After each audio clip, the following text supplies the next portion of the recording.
Hello, hello, hello. Good evening, and thank you for joining us here on blackdoctor.org. I am Ellis Dean, the Director of Digital Programming here at Black Doctor, and welcome to another installment of Open Your Eyes. And this is our program, our six-part series, talking about series two. This is season two of our six-part series, dealing with diabetic retinopathy. And of course, I'm joined by the world famous, I'm going to say world famous because he does go all over the world in treating diabetic retinopathy.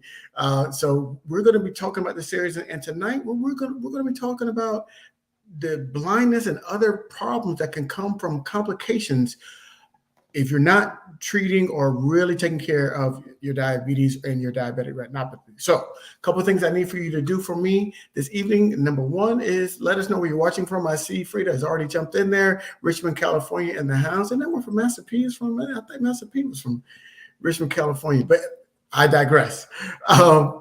So let us know where you're watching from. Number two, if you know somebody that needs this information, and particularly I'm going to tell you the people that need this information, somebody that is diabetic, needs this information. Somebody you know is diabetic, they need this information. So tag them or share this on your page. And then number three, if you have any questions, please put those in the comments and we will get to them because this program is all about you and getting you as healthy as you can be, particularly if you're dealing with diabetes. So I see Lawrenceville, Georgia, right here, Atlanta area. What's up? And New Jersey's in the house. Keep them coming. I like to see where people call them. We'll give you a shout out if we can pronounce it because I got a southern tongue, so I don't get down like that. So a couple of things, and when Doc and I were talking about this before the show, I always like to seem smarter than what I really am. And the way I do that is by I try to go and research and learn and get some of the statistics. Because when we're talking about diabetes, right, and Black Americans, the numbers are all over the place. There's about I think we said 11% of the country is diabetic. That's right. It's about 25 million people, which is 11% of our population. 11%, 25 million people are diabetic. And then they said an estimated, I saw statistics said an estimated 12 to 13% of diabetics are Black. That's right. So, there's a disproportion of Blacks, Latinos, basically underserved communities, which has a much higher and a faster rate of growth compared to other populations. Yeah, so I had a nice little graphic that I was going to put together. So we estimated 12 to 13% of diabetics are Black. So of that 20 million people, 12 to 13% of them are Black, right? And so you think about our population numbers, at 25 million people, it can get really, really statistic. But here's the one that I found, and Black adults are about 60% more likely to be diagnosed with diabetes than white adults. And so that's what Doc is talking about in terms of underserved, underrepresented populations. The rate is higher. Black Americans are number two in terms of developing diabetes. Number one, the fastest is Native American population. They are outpacing, and I don't think this is a race you want to win when we're talking about diabetes and being number one. But Native Americans are suffering at a higher rate. Also, according to the National Eye Institute, and this is the number that was in dispute, and then we were talking about this number, is that this is when you really start having the complications. So there are more people that have diabetic retinopathy. Black Americans have diabetic retinopathy. That 800,000 number, as Doc told me, I want you to let people know what that 800,000 number is representing.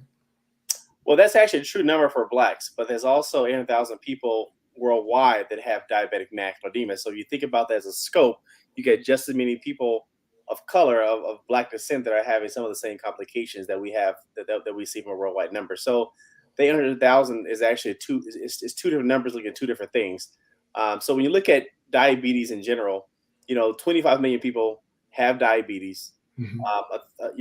A third of those would develop retinopathy, and then a much smaller part, like 800,000, would develop diabetic macular edema, which is the same amount of African Americans that develop diabetic retinopathy. So, the issue becomes that although that Blacks represent 12% of the country, they are diagnosed 60% more times than Caucasians. And I think that's really the message, smaller number of population, but diagnosed with a higher amount of disease. And the bigger part is that they come in later than their Caucasian counterparts, so the disease tends to be much more advanced. Right. So as you say, so that is the 50,000 foot kind of overview, flyover view of diabetes. We can get more into it, and we talked about it with our first show uh, with Dr. Coleman, and she did a great job kind of breaking down diabetes and its impact on the body. So we're just kind of giving an overview of how it just really how many people, how many Black Americans are suffering from diabetes. Now, when we're talking about this show is based on diabetic retinopathy. So Doc, kind of give people just a general overview of what is diabetic retinopathy and how does it develop in somebody that has diabetes? So diabetic retinopathy is a long-term complication of having diabetes, which is basically uncontrolled sugars. Your uncontrolled sugars basically will damage nerve tissues and blood vessels. And one of the blood vessels that it happen to affect is in the eyes. It affects normal, small blood vessels more common than large blood vessels. We call that microvascular. And macrovascular also can be affected. We call it that at the heart. So the coronaries tend to be much more larger vessels. But the eyes, the kidneys tend to be more microvascular disease. So over time, what happens is that the sugars are high, it damages the vessels, and the vessels become leaky. It's like losing your support system. Once you lose your support system, fluid begins to leak out of those vessels, and they come from what we call microaneurysms, and that's just as those are just weakening in the capillary walls. As the disease progresses, lack of circulation occurs. That's what diabetes affects. It affects circulations, and then blood vessels can then develop. And these new blood vessels, they're very fragile in the eye. They can bleed. They form scar tissues. They form retinal detachments. So there's a whole progression of diabetes. I think the most important thing to understand is that in the earliest stages, there's no signs and symptoms of diabetes. No one's losing their vision. No one has floaters and flashing lights, the things that they have as they progress, no blur vision, etc. But as the disease progresses, that's when all these things happen because it takes time before those blood vessels to grow, and it takes time before those blood vessels begin to leak out. Okay, that was all right, y'all. So y'all see how that works. Those smaller blood vessels, they shred, they get leaky, and that's why we develop diabetic retinopathy. So what are the primary complications associated with diabetic retinopathy? Well, the complications, I think the most common reason why people lose vision is those leaky vessels called something called diabetic macular edema. And it's something that we easily see on exam. It's detected very easy with what we have a little screening test we use called an OCT. It's a three-dimensional, non-invasive test that we can look at different layers of the retina. And we know that when you have swelling in the retina, which is really the fovea, which is the center part of the eye, that's when your vision tends to go down. That's when things begin more blurred. Once that develops, those are things that's a treatable condition, by the way. And if you catch it early enough, you can catch it before the vision drops. You can maintain good vision. The problem is that once the vessels start to leak, it's so gradual and so subtle, people don't realize that they're having loss of vision until the vision really becomes problem, when they can't drive, when they can't read. And by that time, some permanent damage have set up. Over time, again, those blood vessels start to grow because of lack of circulation, and they look like little weeds that grows in the eye. And it's really a result of lack of circulation. And your body is trying to make new blood vessels to compensate for what's not there. Now, in the heart, for example, when you have a heart attack or you have a stroke in the brain, those collateral vessels are good. You need that for an organ that's not doing well. But in the eye, these vessels, they grow so fast and they're so fragile that when the eye shifts and eye moves, they bleed. And when they bleed, they have all these floaters. Sometimes the floaters will go away, sometimes they don't go away. Oftentimes, we have to go in surgically and remove those floaters. And they can also form scar tissue. Those blood vessels, they kind of coalesce and they start to detach the retina. And once they detach the retina, the ball game changes because the tissue is really unhealthy. You really have to do surgery on those patients. And the name of the game at that point is to try to save the eye. Oftentimes, we can't bring back any vision that was lost. The best that we can do is stabilize it. But the goal is to treat people early enough before they lose any vision. Because 90% of the time, as long as we catch someone's vision at that particular level, we can keep them at that level. But once they drop below that level, it's only about a 40% chance we get them back to where they were before they dropped the vision. Okay, so I'm gonna do the layman's summarization of what doctor said. Number one, know your status, know your blood sugar level, right? Whether you're pre-diabetic, if you're diabetic, you definitely should know your blood sugar level.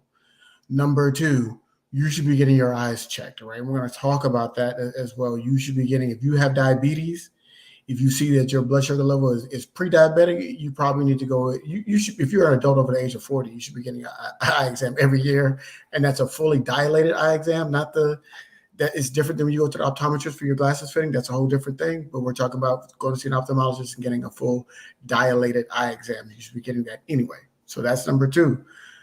Number three, what he's talking about is when you delay, and the delay is coming from, oh, it's not that bad. You start telling yourself it's not that bad. You start doing avoiding type behaviors. Right. Avoiding is, I don't drive at dusk anymore. I don't, you start avoiding ways because your vision is starting to be impacted. You start avoiding those things that are going to cause you to use it, and it's going to maybe cause an embarrassing situation for you because your vision is blurry or your vision has been diminished, but you still haven't gone to see a doctor, get it checked out. But then when you do, and Dr. Coney tells you you've lost so much vision, we can't really bring it back. We're going to try to stabilize what we got. That's what the delay can cause. And so what we're trying to impress upon you tonight and with this whole series is don't delay.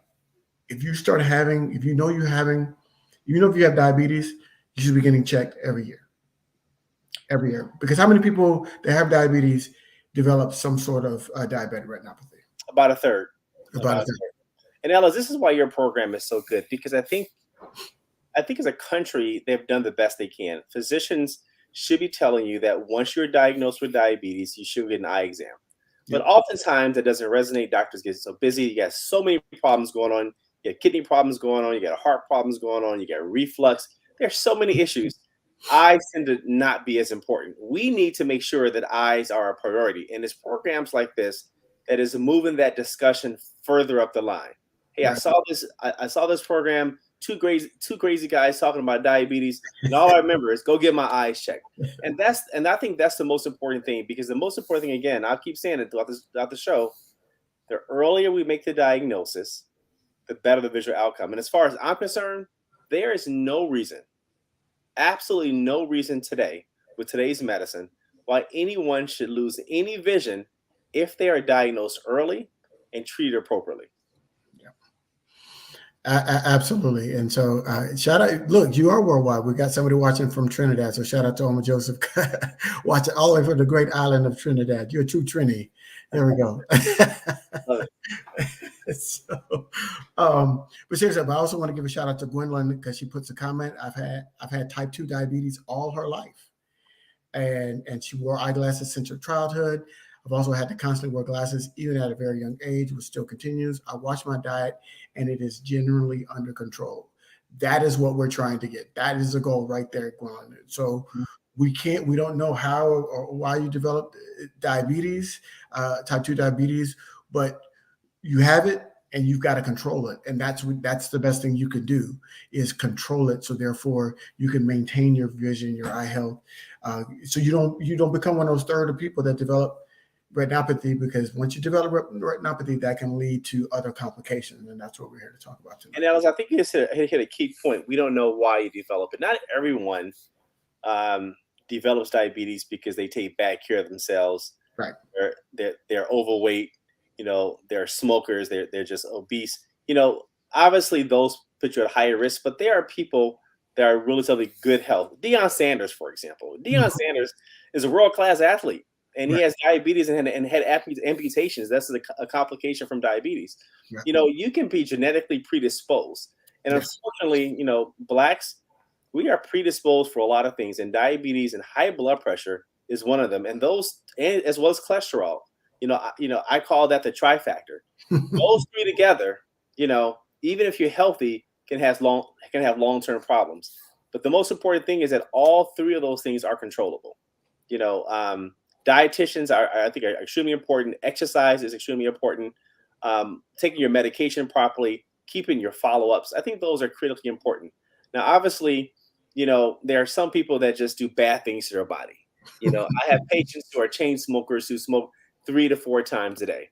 At Right. some point, it's going to catch up with you. Whether Right. it affects your lungs, where you develop lung cancer, laryngeal cancer, mouth cancer, increase your risk for blood clots, heart disease, atherosclerosis, diabetes. The list goes on. But Right. there are some things that we do to ourselves that can cause us to have the problems we have. But a lot of times, we're just innocent bystanders. But we cannot change who we are, right? Who we're born to.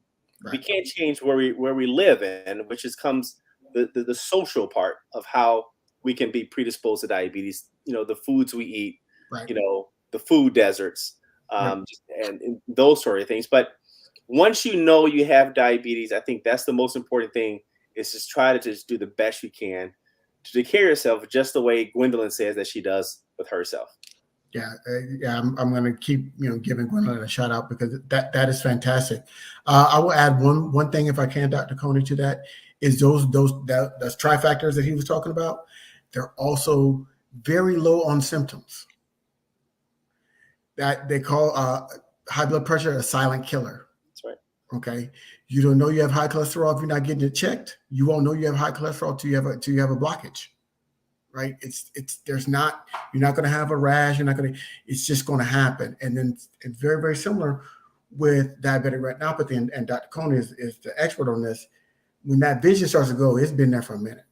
That's right. When you start having real symptoms, that it's been there for a while. Right. And so that's why it's imperative that you get your blood sugar checked, particularly if you're diabetic. You should have a monitor, maybe one of those ones that come on your arm that you can scan with your phone. They're making monitoring so much easier now. And we talk about monitoring A1C, right? And that is your blood sugar over time. It gives you 3 months, what's going up, what's going down, monitor your blood sugar, and have those regular screenings. So this is great. So Gwendolyn, you just became the star of the show, and you didn't even recognize it. So thank you. Thank you for watching and staying with us. So, all right. We know that risk factors, people always say, what are the risk factors? Risk factors is just being, diabetic, right? That's the risk factor for developing diabetic retinopathy. Risk factor and having poorly controlled diabetes, right? And so if you're not controlling your blood sugar, you're letting it get high, you let it regulate out of control, you're gonna have a problem. So we talked about early detection and screening. How does that help? How does that help people prevent the vision loss that could come from diabetic retinopathy? Well, the good thing about what I do, I don't need any high price MRI scans or CAT scans or blood work. All I have to do is dilate your eyes and look in and see diabetic retinopathy. And it's a fairly easy exam. And what we see are things like bleeding in the eye and aneurysms and lipid. Lipid is like a byproduct of exudate, or really cholesterol. So we even know when your cholesterol is high. We can see high blood pressure changes. We can see where the arteries and veins kind of connect. They kind of pinch off. So we know when blood pressure problems are back there. There's a whole host of things that we look at, but the exam is what we see. And the reason why that's important is because we are one of the few subspecialists in medicine that can look at an organ without any tests and look at a disease organ and know what's going on. You can't do that with the heart. You can listen to the heart, but you still have to get other imaging. You have to do a stress test. You have to do, things to look at the circulation. I don't have to do that. I don't have to, for colon, you need a colonoscopy to look at someone's colon. To do a breast exam, you need a good exam. You need a mammogram. You may feel something, but you need a mammogram. And the eye test is just an easy look.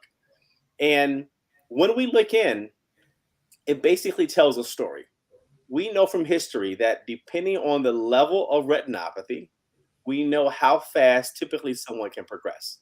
So, for example, if someone comes to see me with, let's say, 20/20 vision, so they're seeing great, and yet I look in, I see severe non-proliferative, which means they don't have any blood vessels, diabetic retinopathy in their eye, I know their risk of vision loss can be as high as 50% over the next 3 years. Okay. And so with therapy, I can reduce that risk. I can drop it down to like 20%, if not get rid of it, depending on how long we can stay on therapy. So I can turn back the hands of time and prevent something that I know would happen based on all the studies and trials that we've done since the late 60s and early 70s. And that has held up to date. That's why this is important, because I can look in and treat it where you never notice any vision loss. So therapy, when I hear the therapy has a lot of meanings, right? So you got therapy, you got talk therapy, where I go to see my therapist. I've got physical therapy, like if I got a bad shoulder or a bad elbow. And then so what type of therapy is done on the eyes in order to help your vision? So besides doing what we're doing now and talk about how we can modify our lifestyle, the things that we have that can treat diabetes, those little aneurysms that we see, we can cauterize those aneurysms so they can stop leaking fluid. The Okay. most common thing we do right now, and I know this seems kind of barbaric, but man, it's a very effective very effective treatment, is by putting different medications inside the eye. Now, the goal is not to get to that point. The goal is not to have any lasers. The goal is not to have any injections. The goal is not to have surgery. Now, that's all of our goal, right? Our goal is always to be healthy. Right. But unfortunately, when you get to this level, these are the therapies. But the therapies, the injections in particular, 90% of the people keep their vision in that first 1 or 2 years without any vision loss. Okay. That you give me anything in medicine that have those type of results, I don't know what they are. And it's reproducible no matter what we do. Now, once you lose vision, okay, we Mm-hmm. can stabilize it. That's that 90%. But Okay. let's say you come in and you've already 20/70, you've lost the ability to drive. I may make the eye look better. I can decrease your level of disease, but I still may not improve your vision where you can drive that car again. So the level of the disease and where your vision is critically important. And I think that is I think that is the biggest problem that we have in our society, particularly in our underserved communities. They come in when the disease is much more progressed. They Mm-hmm. come in, they've already had 20/70, 20/80 vision. That's vision loss where they would not be able to drive and provide for their family. So if you are a male and you are the primary breadwinner, you can't drive. You got to find something else to do. Right. You know, if you are that wife and you're the primary, breadwinner, how do you take care of all things that you have to do? There's all these things that's important in our lives. Right. And the last part is that when I look in the eyes and I know you have retinopathy, I already know you have kidney problems. Okay. Mm. We know that the rest of the body, once the eyes are affected, you may not have symptoms. Okay. But we know it's coming. I know when you have tingling in your toes, most times you're going to have some retinopathy. Mm. Once you have retinopathy, you already got protein in your kidneys. You just don't have stage 3 or 4 kidney disease. You already have some kind of heart problems. Your arteries have already been blocked up. They're not bad enough for a stroke. It's not bad enough to have, peripheral neuropathy, but it's coming. The damage is done on a microcellular level. I hope y'all writing notes. Y'all taking notes on this, because this is gold right here. So really understanding that the eyes, and there's that old kind of saying, the eyes are the window to the soul. The eyes are the window to your health. That's right. It doesn't have to. I know where you have come from, and I know where you're going without therapy, and I know where you can be with therapy. So I have this discussion with my patients, and it's a hard discussion, but I leave them with a rainbow. I leave them with a lifeline. I let them know you stick to the program, you stick to your treatment, and another year or 2 years from now, you're not getting much injections. And that's another important thing too. When you have your discussion with your doctors, I think that first 1 to 2 years is critical, but your therapy diminishes over time as long as you have a good follow-up. And then we can treat it when we need to. So we're not saying this is a lifelong therapy. Okay. Right. It could be if you're just that bad. But we can actually stabilize your retinopathy in the first 6 months if it's not bad. And then everything else is follow-ups. So that's the key. Your burden of therapy will also be reduced if your level of disease is not very bad. So I think, and I'm going to try to speak for people that could be watching or having this moment. There is, and we know that there's historic mistrust and distrust of healthcare by Black Americans, and so that's what's kind of driving that delay. It could also be some financial considerations. They're saying, "Hey, I don't have insurance, or so I can't just go to the doctor on a regular basis," and that could cause that delay until there's a real problem. And so I remember, growing up, that baby boomer parent, you didn't go to the doctor. You only went for, I knew I had to go get a physical to play sports at school, and if something was significantly wrong, but you didn't just go for, like, that wasn't it. And so you see that, you whisper. I mean, there's all of these kind of cultural colloquialisms that happen that causes that delay. And this is what even on the question, but how do we get beyond that as a race to where we start getting in earlier, so we stop having these kind of complications that could be avoided if we'd have just gone and got screened? Well, I think the first thing is that we have to be an advocate for ourselves. We have to be more proactive. And again, that's hard. I mean, we know we should be saving money. We don't. We know we should be tithing. We don't. We Right. know we shouldn't be doing X, Y, and Z. We don't. We know smoking's bad. We still smoke. So there's something in us that just likes certain things. We like those. We like soul food. I mean, but I think number one is that we have to be aware that we can't eat everything that may taste good for us, particularly if you have a family history or you're predisposed to things. So we have our own responsibility to take care of our temple. Okay. Mhm. When you go to your doctor, I think it's really important to ask questions. And I think for some people, they're very reluctant for the same things you said before. They're very reluctant. Sometimes they may not know, okay, what to ask. I think programs like this is very good to help people navigate through that system Mhm. and have that discussion with their doctor. But as a patient, we're seeking knowledge, and we should do everything we can until we are satisfied to what we hear. Because if we can't communicate with our patients and our patients cannot communicate with us, it's not a good relationship. It's like a marriage. Right. From a doctor standpoint, we need to meet people where they are. We are the ones that need to go into the communities and break down those stereotypes, those barriers, the burdens, that politics Mhm. and laws and institutions have set up that made us feel uncomfortable, made us feel more, marginalized. I'll Mhm. call it. It's our job to break that down and let them feel comfortable in order to understand what their journey is, so we can better improve the quality of care. Really, that's how disparities happen, right? We really talk about disparities here. Right. If we're going to break down disparities, we have to break down those policies and politics in a way that people define individuals by their ethnicity, who they are, their religion, their gender, and treat them like the same. Because if everyone's treated the same, then technically disparities shouldn't exist. Right. So doctors have responsibilities, institutions have responsibilities, and we as a person have responsibilities for our own health. And I think we do have resources out there. There's a ton of resources, and we may not always know how to get there. Health literacy is a real issue. But I Right. think programs like this kind of helps with that health literacy, and we do it in a, this is not a confrontational way. It's just sitting back in your room, listening to this conversation. Like, you know what, this makes sense to me.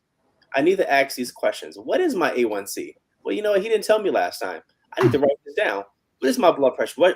What is my target blood pressure? What doctor? What would you like for my blood pressure to be? Do I need a dietitian? If they didn't give you one, hey, do I need one of these people? Hey, can I? Do I need to get my eyes checked? You start asking those questions, Right. and I think that long term, once a person is more, I think Gwendolyn is really engaged. Once a person is engaged, Yep. I think long term, your outcomes are a lot better. Oh, absolutely. Absolutely. And in full transparency, I was like everybody else. I was just kind of living life. And I would go see the doctor Um, and that was about it. But I didn't really start thinking about screenings. I didn't start thinking about those other things. I was just going to see that one doctor. I would get my annual exam, and I was good. And on what the only reason I started doing that is because I knew I had a family history of prostate cancer, and I was concerned about that, right, as a man. And so I was like, well, the only way I can get rid of this concern is going to go get screened and go. And I told my doctor, oh, I've got a family history of prostate cancer. And I started getting checked, and they would check everything else while I was there. I think the challenge for us, you're right. We have, and I'm going to speak on the side of the patients, is we have the ability to have more control of our health than we really think, right? And understanding that, yes, there are some societal kind of systemic constraints. And I was telling this to my son, it's a quick story. The other day, we were driving in Atlanta. I live in the Atlanta metro area. We're driving in Atlanta, and we're driving to a predominantly Black area. And I just said, and I was asking him if he knew what a food desert was. And he said, I had no idea what that meant. And I said, well, how many grocery stores do you see as we're driving through this neighborhood? Couldn't find one. I said, now contrast that to, where we used to live in the northern suburbs of the city. I said we had 6 grocery stores within a 5-mile radius of our home, including a farmer's market. So we had access to food that we didn't even have to drive to. Like there was one that you could it was a bike ride away. And then another one was on the other side of the street. And so that's the difference in the food desert. So when you have to travel long distances to get fresh, healthy foods, that becomes problematic, particularly if you have transportation issues, if you're suffering, if you have some vision, diminished vision, things of that nature, it becomes harder to get access. And so that's what Doc is talking about when he says a food desert. And I want to point that out. And that is the byproduct of redlining and just not being invested and not putting investments into our communities. And so, but we still have control in some ways, right? And what I mean by that is soul food. Doc talked about soul food. Soul food is very good. I love it. I love it. It's how we prepare it that could be bad. Collard greens are good for you. It's a green leafy vegetable full of vitamin A and other nutrients. It's how we cook it that makes it bad for us. So if we just change, we can still eat the same foods. We just have to change how we cook it to make it healthier for our bodies, and our bodies will respond to it accordingly. But if we put all the bacon fat, the pork fat, and all this other stuff in it, then we're going to diminish. Or we cook it too long, or we break down the vegetable too much. Then we don't have we lose some of the nutrients that are in those foods. So I think that you bring up a good point too about communities, and I know this is not a political show, but right. I think that a lot of healthcare, a lot of disparities, you can look at politics being one of the main risk factors, along with the redlining, right? I mean, I think this is where you talk to your aldermen, you talk to your city council people, mm-hmm. you talk to your state people, and you let them know that this is what's going on in this community. This is where this community needs the resources. We got to figure out how to shuttle resources into those communities which are most at need. You may not be able to feel like to get the exercise if you don't feel comfortable in your neighborhood, right? I'm from the south side of Chicago, Inglewood area. I'm from the wood, and you know what? You may not feel comfortable walking down there at 9 o'clock at night with dust, or more or less during the day sometimes. Right. Yeah. You have to make the park safe, and until we are able to get those better quality of foods, address a safe environment for exercise, and people can go out and stretch their limbs, and kids can go out and run and be kids, you're always going to have more of a sedentary lifestyle. It's a shame that in this country, it's cheaper to feed a family by going and get McDonald's than going out and buying some groceries. Mm-hmm. And that's a real problem. And that's where our society have really become. We've relied more on processed fast foods for our daily nutrition. And over time, that really causes a lot of havoc uh, with our body. Absolutely. So let's talk about. So you talked about therapy. What else can we? What other interventions? Because I know you deal a lot with clinical trials. And what are some of the impacts that what are some of the promise that clinical trials can show um, have on treating diabetic retinopathy? So one of my passions have always been, how do I bring new, innovative therapies to people, particularly in the community? And that really has to do with clinical trials. Clinical trials is basically a way that we bring different drugs to market. So my company have been responsible for helping all medications for the back of the eye help with diabetes, essentially. Hmm. Um, the good things about clinical trials are that you always get the best healthcare. Yep. Okay, there's checks and balances to make sure that everything is fair. They make sure that everyone understands what's kind of going on. To make sure the patient is safe and aware. You always get the greatest exams. That's great. But it's also the way to get people therapy earlier when there's no therapy available. Before we had therapy for diabetic retinopathy, people were just losing vision at a more rapid rate. Mm. Lasers was the only thing we had. Lasers um, prevented vision loss by 50%. Well, prevented vision loss by more than 50% over 3 years. But not many people improved. Right now, we're getting people improving 3, 4, 5 lines. So before, where you lose vision, we prevent them from getting worse, but now you're getting better. That's a football field. And Yep. that's the difference what biologics have. So when you go to communities and you recruit patients, you say, hey, you know what? We're looking at this new medicine, maybe able to reverse diabetes or delay blindness. I can deliver that to my patients. I also like clinical trials because it gives me the ability to talk to people that look like me and talk about some of the apprehensions they may have with trials, some of the concerns they may have. Some of our older patients may remember Tuskegee experiment is one that no one's going to ever forget, right? That Right. was a bad trial that the government looked at for people that had syphilis. And then once they found out they had syphilis, they kind of followed them and did not give them therapy. Right. So those things, we have things to prevent that now. And so my job is to explain that to patients. I let them know, we have these laws that we abide by and that we consent to make sure that their safety is the most important thing. Even for our Indian populations, where they are very cautious about what happens to things with their body, like their DNA and those sorts of things, right? Hmm. We have these hardcore discussions, and I think those really important because by instituting earlier therapies, we are saving their vision 3 to 5 years before the drug ever comes on the market. Right. And the most important reason that people get involved in trials is because their doctor asks them to be in trials. Yep. So some people don't feel like asking Mrs. Johnson, who don't look like them, to be in a trial. Well, I'm comfortable with that, and so I go into the community. I talk in churches and other places. I let them know, hey, this is what the trial is. This is the commitment that we have in in the community. You Hmm. know, and part of that is trying to uh, hedge the barriers with the social determinants of health. If they can't drive to an office, we'll have a way to go pick them up. If Right. they can't afford their copays, well, this is all taken care of. I make sure they get free access to care, and hopefully, if they have a problem in another eye, the study will also pay for that eye as well. So, oftentimes, if you have no insurance, I can treat those patients better in a trial than I could if they were insured or underinsured. Right. And so my trials are always some of the biggest things I look for my African American patients because I know they're going to get the best medicine. Um, and that has been for the past decade and a half.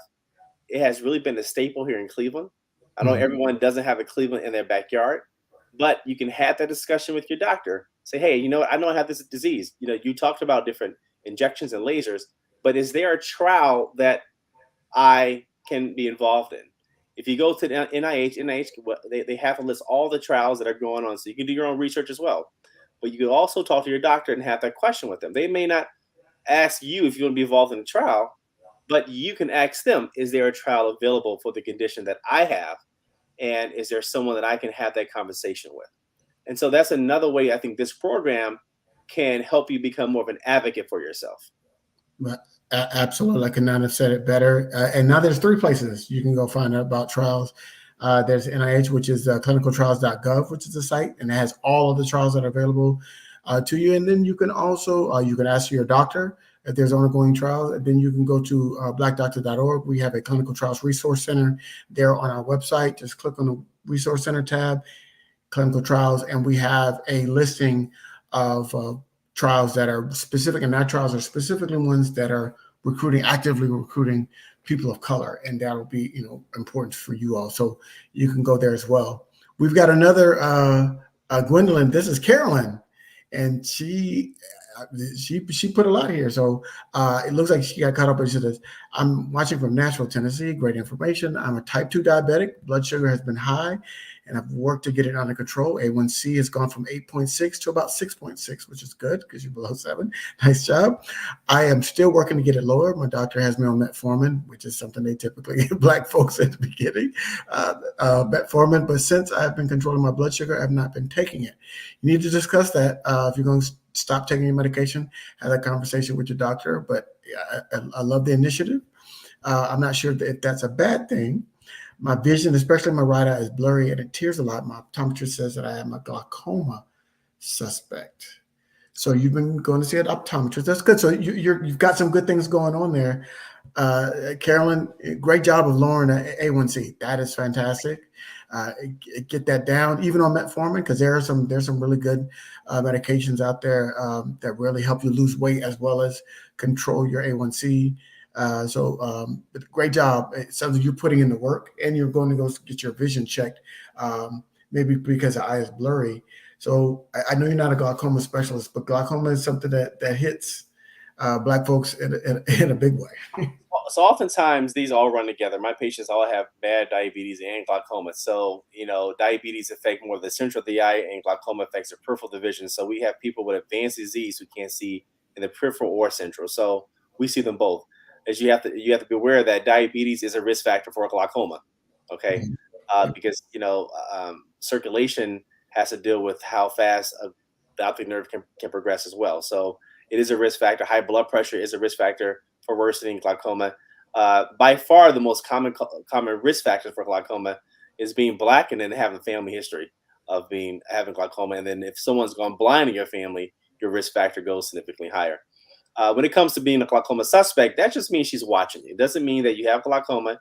You're not diagnosed with the glaucoma. Either you have funny looking nerves, which means the nerves may be a little bit larger, or they may have changed, or your pressures are slightly higher. And so your doctor is doing the right thing. They'll monitor it every now and then. They'll do what's called a visual field test. A visual field test is basically when you go like to DMV and they show you the lights on the sides. Yeah. You push a little button. Well, it can map out your visual field, because when you have glaucoma, it's a disease of the optic nerve. And when you affect the nerve, you affect your peripheral vision. And so if that changes, that's how they know when you need to start medications or not. They also can do a scan through the nerve to follow how the nerve progresses. But again, diabetes is a risk factor. The great thing I heard, what I didn't hear, is that you didn't tell me that she said anything about diabetic retinopathy. So you must be doing a great job with your retinas because there's no retinopathy. So you're doing great. So she probably sees you every 6 months or a year, just monitoring your optic nerves, your peripheral vision, and making sure you have no retinopathy. So I think your doctor's doing a good job. And most times when you have tearing, it's an external problem. Most times it's just dry eyes. As you get older, your eyes dry out, particularly for women. Once things dry out, you understand that part. Your eyes get dry too. So give them some tears. You buy those over the counter 4 to 6 times a day is normally enough. And diabetics are predisposed to having dry eyes. When your sugars are high, you actually are dehydrating yourself a lot because you're using the bathroom a lot. So you are dehydrating the rest of part of your body, and your eyes are no different. Thyroid disease is also very common in diabetics, and thyroid disease is also very common when you have dry eyes. So all these endocrine problems kind of run together. We didn't talk about things that make retinopathy worse or eye disease worse, but thyroid is one of those issues as well. Anemia is one of those issues. Even pregnancy can make your retinopathy, not just in your body worse, but also your eyes.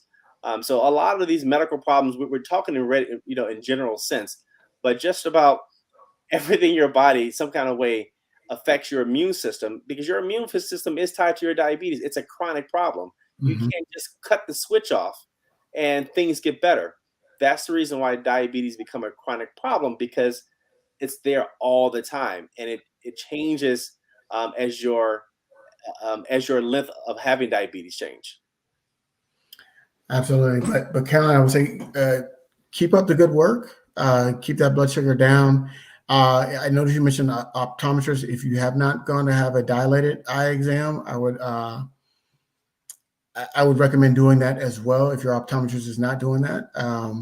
And that's when they put the drops in your eyes and opens it all the way up. If you haven't done that, then get that done, because then they can really look in and see if there's something more going on in your eye.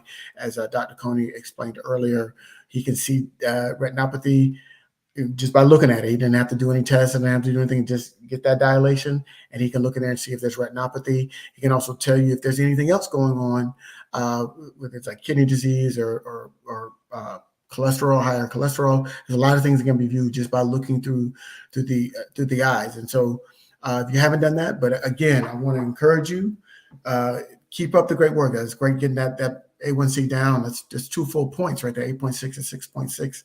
That's 2 full points, and that's below the number that they wanted to get it done. So keep up the great work. We're just here to give you encouragement and some more things to think about when the next time you go see your eye doctor. Wow. Okay. So you mentioned some of them, and you're right, because I heard there's this term when you said pregnancy, the first thing that popped in my head was gestational diabetes. That could happen, and that when you have diabetes, retinopathy can be a result. So what are those conditions, the things that can impact retinopathy or show retinopathy? So let's start off with pregnancy. I think the most important thing when you're starting your family is to get all your ducks lined up. With all your doctors, and you want to plan for things.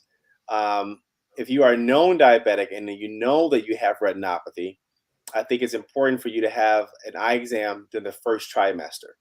Your doctor will also probably see you your second trimester, and then right before you deliver.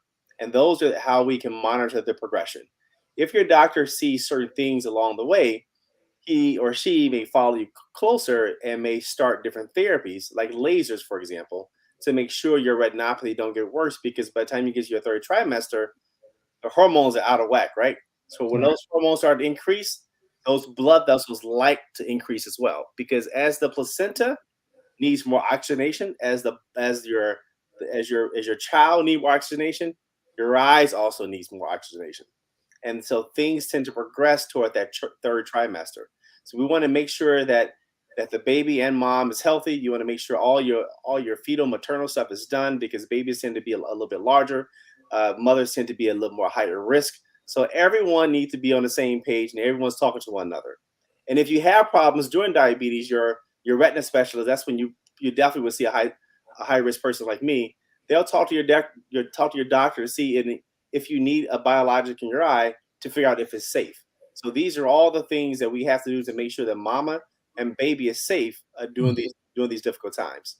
Yeah. Anemia by itself can make retinopathy worse. So anemia, we're talking about red blood cells, right? Your hemoglobin and your hematocrit. When your hemoglobin is low, your hemoglobin is there because it carries oxygen. So when your oxygen content goes low, so does the oxygenation in your body. And so your body goes through a sense that it's not getting enough oxygen, the same way that your eye don't get enough oxygen when it's already been affected from diabetes. So it exacerbates the problem. Blood vessels then grow, and then they can bleed. The same thing with like sickle cell disease. Sickle cell disease and diabetic retinopathy are almost the exact same disease, except for sickle cell disease come from a pathological problem in the blood vessel. When the vessels sickle, they start to block up those vessels. But once they block up the vessels, it's an ischemic event. It's lack of circulation. Blood vessels grow. Blood vessels bleed. Blood vessels cause a scar tissue. So sometimes you can't tell the difference between sickle cell disease and diabetic retinopathy, because the pathophysiology is almost the same once the insult happens, which is really circulation. Okay. Right. High blood pressure. High blood pressure by itself can look like retinopathy in its advanced states. Then you have all these inflammatory problems. HIV. HIV was very rampant in our population in the early 90s. And you cannot tell the difference between HIV retinopathy and diabetic retinopathy. They look identical. Okay. Again, it affects the blood vessels. Blood vessels bleed, vessels grow, they became leaky. But again, it's two diseases look the same. Radiation retinopathy. If you had head and neck radiation, so let's say you had thyroid cancer. Thyroid cancer is very common in African American, particularly African American women. Okay, or if you had laryngeal cancer, or you had a cancer of the throat or your cheeks, anytime there's radiation above the neck, is also can affect the eye. And radiation retinopathy looks the exact same way as diabetic retinopathy do. It also makes the diabetes worse because, again, what does it affect? It affects blood vessels. So anything that affects blood vessels can make that worse. Smoking can exacerbate blood vessels. Inflammation can make diabetes worse. And smoking makes inflammation worse. So the body is all connected. Everything you think about, it's kind of all kind of connected. This is a diabetic show, but anything from inflammatory bowel disease, whether it's Crohn's, ulcerative colitis, all that stuff also affects the eye. So what people don't, so the connection is that the type 4 collagen that's in your gut, the type 4 collagen that's in your bones and your joints, is the same type 4 collagen that's in your sclera. So when your bones and your guts gets inflamed, the eyes also gets inflamed. So essentially, every medical problem that you can possibly have can affect the eye in some way. It doesn't always affect diabetes, but if you have diabetes, that's just a compounding problem. Yeah. So as a human, we have a lot of multiple problems. Okay, and these problems can be exacerbated by a number of issues. Even if your heart is backing up and you got fluid in your lungs and your legs are swollen up for congestive heart failure, you even get swelling in your eye from that. Because it thirds spaces. Any place there's a space, everything gets, can get swollen. Right. And so if you get someone on diuresis or you get them on the right diuretics, as the swelling gets out of their lungs, their chest, and their legs, guess what? The eyes also clear up. So it's just a fragile system. It is extremely fragile. So a couple of things that as we're recapping, as we're getting close to the end of the show with Dr. Coney, we're talking about all the complications that could come as a result of diabetic retinopathy.